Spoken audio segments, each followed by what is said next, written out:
Welcome to Global Online. In today's session, we will solve legal reasoning passage and MCQs from previous CLAT exams. We will focus on how to extract the legal principle, apply it correctly, eliminate wrong option, and select the most logical answer exactly as required in a CLAT exam. A new live CLAT batch is now available for students who want complete and guided preparation.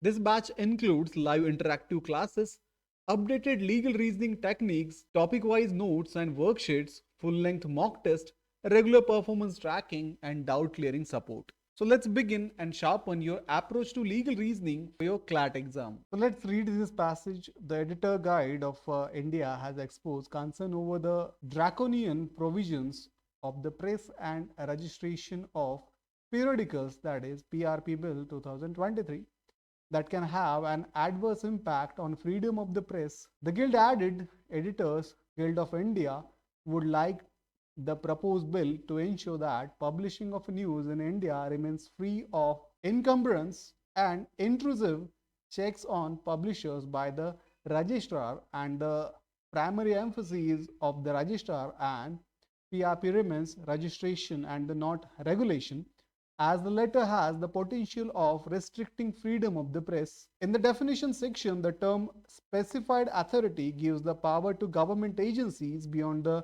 press registrar to conduct the function of the registrar, which could even include police and other law enforcement agencies.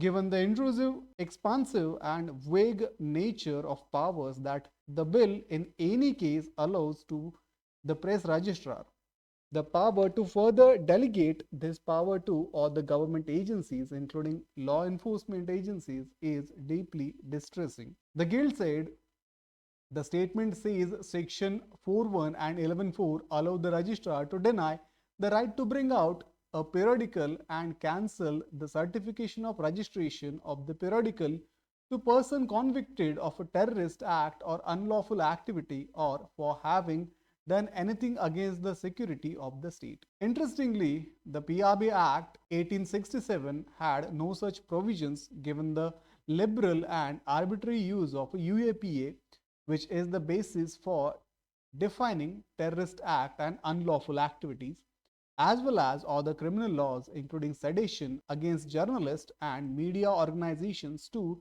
suppress freedom of speech. The Guild is deeply concerned by the introduction of these new provisions and the way they can be misused to deny the right to bring out news publication to persons who are critical of governments. It said among the other worrisome provisions listed by the Guild is Section 6B, which gives power to the press registrar as well as any other specified authority to enter the premises of the periodicals to inspect or take a copies of the relevant record or document as asked any questions necessary for obtaining any information required to be furnished. So in short, the passage explains why the Editors Guild of India is worried that the press and registration of the periodicals, that is PRP Bill 2023, could seriously harm press freedom. The Guild object to powers given to the press registrar and specified authorities, including possibly police and law enforcement agencies, to deny or cancel registration, enter premises, inspect record, and restrict those convicted under the law like UAPA and sedition from publishing, because such vague and intrusive power can be misused against journalists critical of the government. The Guild argues that the registrar's role should remain limited to registration, not regulation, as a regulatory power and punitive power in the present political legal context can chill free speech and undermine the freedom of the press. So we have a question here. The PRP bill defines newspaper to mean a periodical of loose folded sheets usually printed on a newsprint and brought out daily or at least once in a week, containing information on current event, public news, or comments on a public news. Who among the following is covered by the definition of a newspaper? So students, the question asking which option fits the statutory definition of a newspaper in the PRP bill: loose folded sheet, printed on newsprint, brought out daily or at least weekly, carrying current event, public news, or a comments. So the question itself gives the definition: a periodical a periodical of a loose folded sheet printed on newsprint, brought out daily or at least once a week, with current event or public news or comments on a public news. So option A, Mr. X publishing news content on digital media. So this digital content is not loose folded sheet printed on a newsprint, so it falls outside this definition. In case of option B, Mr. Y publishing books containing the comment of a public on public news. So books are not loose folded newspaper sheets and are not periodicals brought out at least weekly in the ordinary sense used here. In case of option C, Mr. Z publishing news content in a print media on weekly basis, this matches print media on newsprint, weekly periodicals and news content, so option C fits the given definition. Hence, option C will be the correct answer here. Who among the following is not eligible to publish a periodical as per the PRP bill? So this question is asking whose right to publish is barred under the bill's disqualification clause, that is denial or cancellation to persons convicted of a terrorist act or unlawful activities or for acts against the security of the state.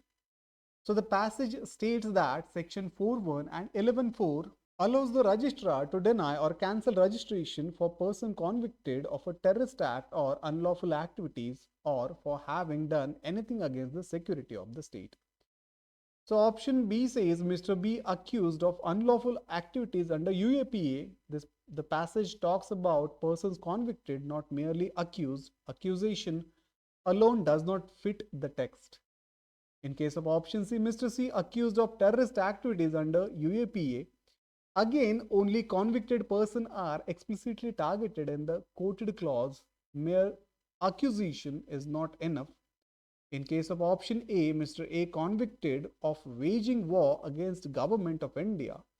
So the waging war is an offense against the security of a state. The passage says persons convicted of an act against the security of the state can be denied registration. Hence, Mr. A falls squarely within the bar. Hence, option A will be the correct answer here. Next question is, which of the following is a threat to the freedom of a press in India? So this question is asking which listed situation as per the passage and its context actually threaten press freedom. The passage highlights liberal and arbitrary use of UAPA and other criminal law, including sedition against journalists and media organization to suppress freedom of speech as a major concern. So in case of option C, levy of GST on newspapers, the passage never refers to taxation as a threat. Its concern is criminal law and regulatory powers being used to curb speech.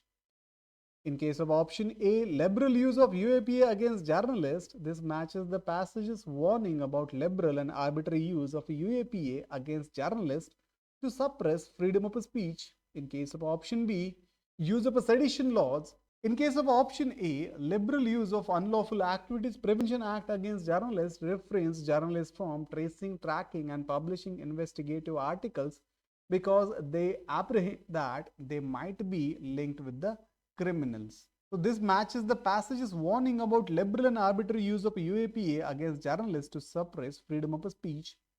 In case of option B, use of a sedition law against journalists under the guise that through their articles they are promoting hatred and exciting disaffection against the government. This passage explicitly mentions sedition being used against journalists and media organizations to suppress freedom of speech, since both A and B reflect the threat discussed in the text. Hence, this combines the two practices that the passage itself treats as dangerous for the press freedom. Hence, option D, both A and B will be the correct answer here. Next question is, the PRP bill defines specified authority to mean a district magistrate or collector or such other officer as the state government or, as the case may be, Union Territory Administration may by notification specify. The PRP bill is criticized by editor Guild of India because this question asks which stated reason align with the Guild's criticism about the breadth of powers of specified authorities and the registrar. So the passage itself says Specified authority can include government agencies beyond the press registrar, possibly police and other law enforcement. The registrar already has intrusive, expansive, and vague powers. Power included denying and cancelling registration and entering premises to inspect records. In case of option A, the definition of specified authority is too wide and can include even officers below the level of collector. The PRP bill enables the specified authority to perform the functions of a press registrar general. This reflects the concerns that power of registrar can delegated to other agencies, including law enforcement, making the definition too wide and intrusive. In case of option B, the PRP bill confers various powers on the press registrar general, including the power to register, deny registration, cancel the registrations, etc. So the passage explicitly notes the bill allows denial and cancellation of certificate and criticize the intrusive nature of these powers. In case of option C, the PRP bill enables the specified authority to enter the premises of periodical for inspection. So the passage labels section 6b as a worrisome because it allows the registrar or specified authorities to enter premises and inspect or copy records. Since all three are part of a guild's critic, hence all of the above, option D best captures the full set of objections described. Hence option D will be the correct answer here. Next question is, freedom of the press is not specifically guaranteed under the Constitution of India but is implied in Article 19(1)(a), freedom of speech and expression. Therefore, freedom of the press is a part of a fundamental right. So students, the question is asking for which statement correctly applies constitutional doctrine press freedom as a facet of Article 19(1)(a) but subject to reasonable restrictions. The passage reminds that press freedom can be restricted through laws like PRP bill and criminal status, UAPA and sedition, and that the guild is concerned about misuse, not about the impossibility of regulation itself. It implies that regulation is possible but must not be arbitrary or excessive. So option A, no law can be made for registration and denial of registration of newspaper. This is incorrect constitutionally. Fundamental rights are subject to reasonable restriction and regulatory law, including registration, do exist. In case of option C, journalist and press is exempt from general criminal laws. This is clearly wrong.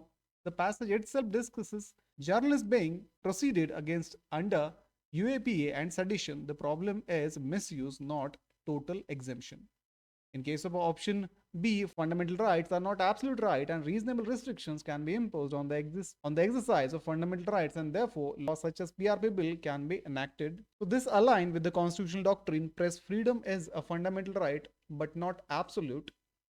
Reasonable restrictions by law are permitted, which is way such a bill can exist even if its draconian features are criticized. Hence, option B will be the correct answer in this case. So guys, that brings us to the end of today's legal reasoning PYQ session. These questions are essential for building speed, accuracy, and exam-ready confidence. Students who want strong self-study support can check out the Law CET and CLAT book by Global Online Publication, one resource for complete preparation.